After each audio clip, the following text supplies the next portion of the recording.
Obama just did unthinkable to all 26 Texas victims behind Trump's back while he's overseas. This is sick.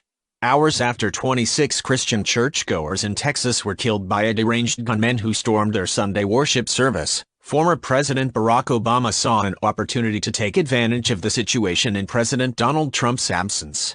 While the POTUS is in Asia, Obama went behind his back to do the unthinkable to all of these victims and their families. When Trump found out about it, he didn't hold back on his predecessor and made him pay for trying to step in as president where he didn't belong.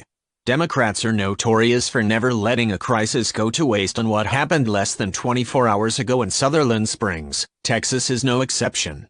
Moments after 26 people were brutally murdered by Devin Patrick Kelly, Obama almost seemed guilty of the opportunity to use it to his advantage and tried to do just that.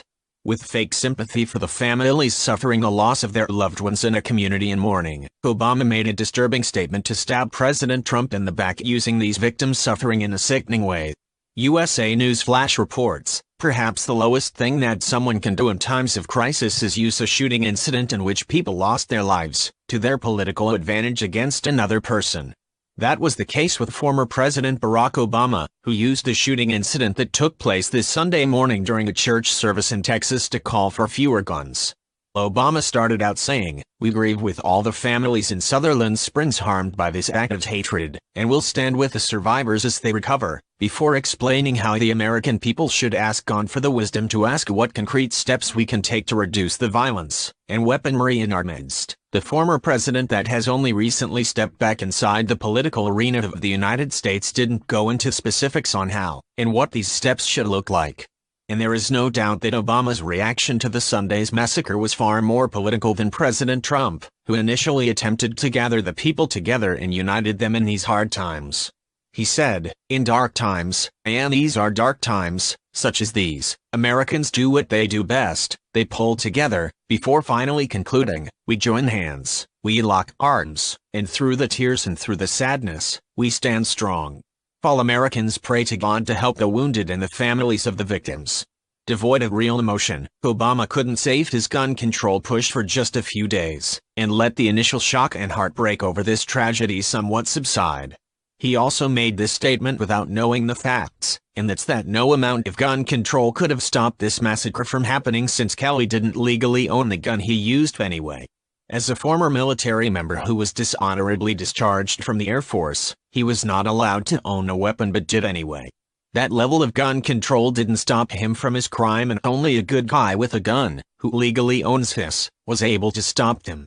It takes a good armed individual to stop a bad one, and had a hero not been armed, as Obama's pushing for, then there would have been more than 26 victims. President Trump understands the real issue in these massacres, and it's not the gun, it's the killer. He put his predecessor in his place with the announcement he made after the attack. President Trump said Monday that a mass shooting at a Texas church that left 26 dead was not a gun situation, declaring that the problem was the shooter's mental health, The Hill reported. "I think that mental health is your problem here," Trump said during a news conference in Tokyo in response to a question about the massacre in Sutherland Springs, Texas. "This was based on preliminary reports, a very deranged individual. A lot of problems over a long period of time," the president pointed out what Obama refused to say after every act of evil like this, when he said, "We have a lot of mental health problems in our country, as do other countries, but this isn't a gun situation. This is a mental health problem at the highest level. It's a very sad event." He first reacted to the speech earlier Monday while speaking at the U.S. Embassy in Japan, calling the violent outburst an act of evil, the Hill added.